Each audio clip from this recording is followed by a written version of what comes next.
You are sitting at a restaurant enjoying a modest meal when the waiter drops a bill on your table for $10,000. You look around confused and point to the table across the room where a group of bankers has been drinking vintage champagne and eating caviar all night. You tell the waiter, this is their bill, not yours.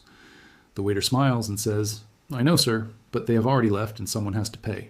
This is not a hypothetical scenario. This is exactly how the global economy works. I'm Tom, and this is The Wealth Collapse. Subscribe now to stay ahead of the curve because when the history books are written, you all want to be one of the few who saw it coming. Most people walk through life believing that debt is a contract between a borrower and a lender. If you take out a mortgage and you stop paying, the bank takes your house. That is the rule for you. That is the rule for small businesses. But that is not the rule for the people who actually run the world. When the global debt machine inevitably breaks down, the rules change entirely. We are going to dissect the systemic illusion of bailouts and reveal precisely who bears the true cost beyond the headlines. We are going to expose the hidden mechanisms by which sovereign debt shifts from banks and corporations onto your shoulders. To understand where we are going, we have to look at the ticking time bomb sitting beneath our feet. We are currently living in a world of debt that is so large it defies comprehension. We are talking about hundreds of trillions of dollars. It is a number so big that the human brain cannot actually process it. We treat it like a scoreboard in a video game, but it is not a game. It is a claim on your future labor. Every dollar of debt is a promise that someone in the future will work to pay it back. But what happens when the promises exceed the ability of the entire human race to pay? Throughout history, we have seen this story play out before. In ancient Rome, they debased the currency to pay for wars they could not afford. In Weimar Germany, they printed money until it was worthless to pay reparations they could not pay. In almost every case, the elites who created the problem found a way to shield themselves from the fallout, while the common people watched their savings evaporate. But we did not learn the lesson. We convinced ourselves that this time is different. We convinced ourselves that because our computers are faster and our markets are more sophisticated, we have somehow conquered the basic laws of economics. We have not conquered anything. We have simply built a bigger bomb. The difference this time is the interconnectedness and the velocity of capital. In the past, a debt crisis might have been contained to one country or one region. Today, the financial system is a single massive web. A default in South America can trigger a panic in London, which causes a liquidity crisis in Tokyo. When the dominoes start to fall, they fall at the speed of light. And when they do, the cry for help goes out immediately. This brings us to the bailout blueprint. This is the playbook that governments and central banks use every single time the system cracks. You heard it in 2008, and you will hear it again. They call it too big to fail. It is a brilliant piece of marketing. It implies that these institutions are so important to your life that if they collapse, you will collapse too. They tell you that saving the banks is really about saving you. But let us look at who really benefits. When a government steps in to bail out a bank, they are not saving the tellers or the branch managers. They are definitely not saving the customers. They are saving the bondholders. They are saving the wealthy investors who lent money to the bank and made a bad bet. In a true free market, if you make a bad bet, you lose your money. But in our system, if you are big enough, the government takes money from the taxpayer and makes you whole. This transfer of wealth is often subtle. It does not always look like a direct check. Sometimes it happens through the central bank buying toxic assets. Imagine you owned a car that was on fire and the government bought it from you for full price using your neighbor's credit card. That is essentially what quantitative easing did after the last crisis. The central bank printed new money to buy worthless investments from the banks. The banks got fresh cash and the public got the bill in the form of a devalued currency. We need to talk about the hidden costs because this is where it gets personal. This is where the abstract numbers on a screen turn into the pain you feel at the grocery store. When the government spends trillions to rescue the financial sector, they have to get that money from somewhere. They essentially have two choices. They can tax you directly, or they can tax you indirectly through inflation.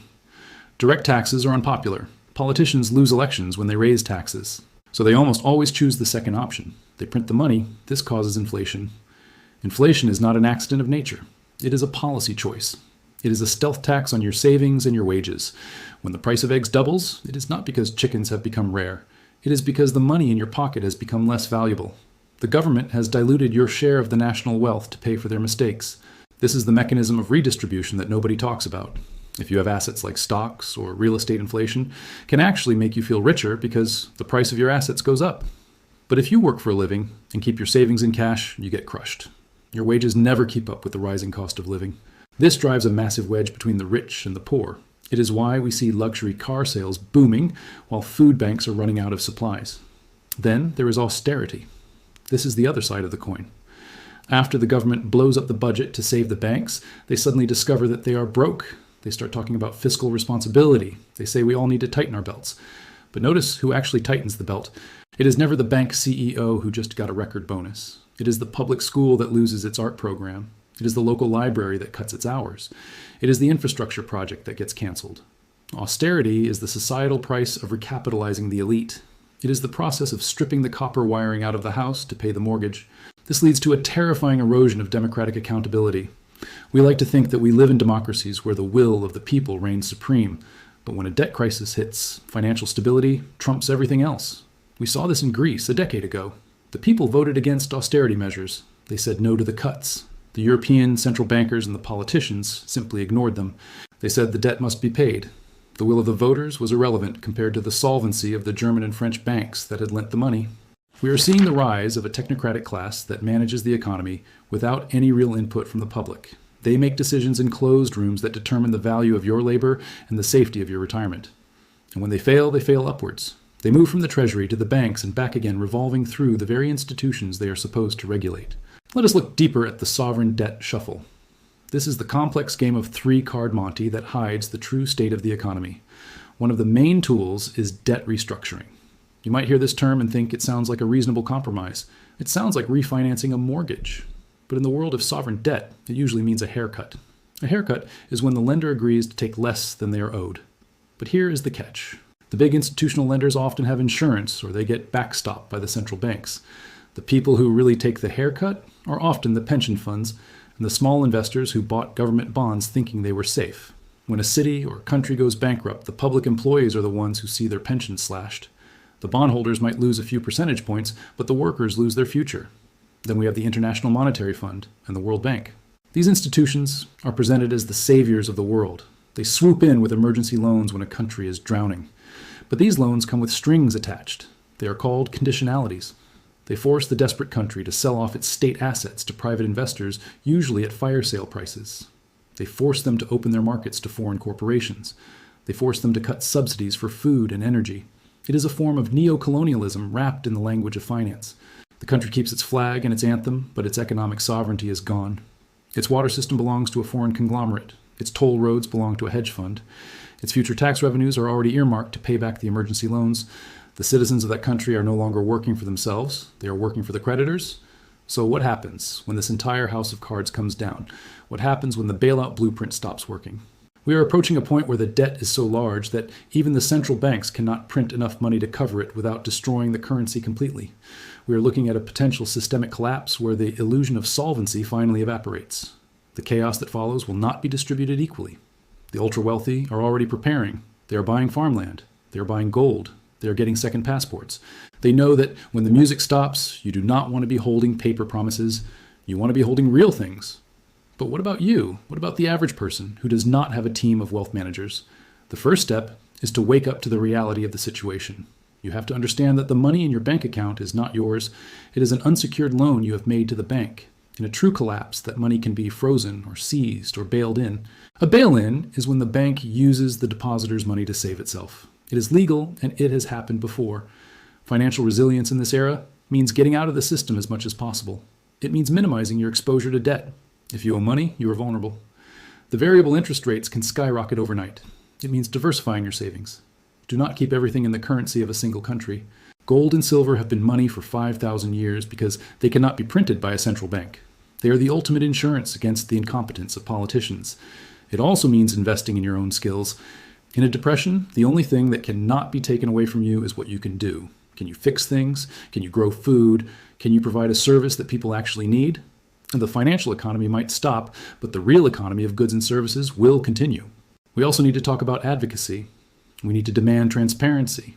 We need to push for a financial system that is not rigged in favor of the few. We need to understand that every time the government spends money it is making a choice to tax us in the future. We have to stop falling for the free lunch narrative.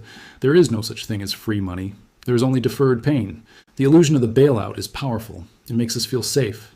It makes us feel like there's a pilot flying the plane. But the truth is, the plane is on autopilot and the engines are overheating. The people in the cockpit are arguing over who gets the golden parachute while the altitude drops. When the sovereign debt collapse comes, it will be framed as a natural disaster. They will call it a black swan event. They will say nobody could have predicted it, but you will know better. You will know that it was the mathematical inevitability of a system built on compound interest and broken promises. You will understand that the true cost of debt is not paid by the people who borrowed it. It is paid by the people who held the currency when the music stopped. It is paid by the pensioner whose check no longer covers the rent. It is paid by the young family that can never afford to buy a home because asset prices have been inflated to the moon to save the balance sheets of the banks. This is a transfer of wealth on a historical scale. It is a slow-motion robbery, and the only way to protect yourself is to see it for what it is. Do not be distracted by the political theater. Do not be distracted by the cultural arguments that dominate the news cycle. Watch the money, watch the debt, watch the central banks. The history of the world is the history of debt cycles. Empires rise on productive growth and they fall on decadent borrowing. We are in the late stages of a massive cycle. The signs are everywhere if you're willing to look. The volatility in the markets, the social unrest, the loss of trust in institutions. These are the tremors before the earthquake.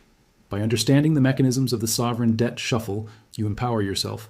You stop being a passive victim of economic forces, and you become an active participant in your own survival. You can make moves now that will protect your family when the crisis hits. You can position yourself not just to survive, but to thrive in the aftermath. Because when the dust settles, the world will look very different. The illusion of paper wealth will be gone. The real wealth will remain. The land, the resources, the knowledge, the community. These are the things that matter. These are the things that endure. The bailout blueprint is running out of ink. The hidden costs are becoming visible. The mechanisms of redistribution are being exposed. The question is no longer if it will happen. The question is who will be left holding the bag. Do not let it be you. I hope this analysis has opened your eyes to the reality of global debt. It is a heavy topic, but ignorance is much more dangerous than the truth. We are living through a pivotal moment in human history. The choices we make in the next few years will define the next century. Stay vigilant, stay skeptical, and most importantly, stay prepared. The era of easy money is ending and the bill is coming due. Make sure you're not the one sitting at the table when the waiter arrives.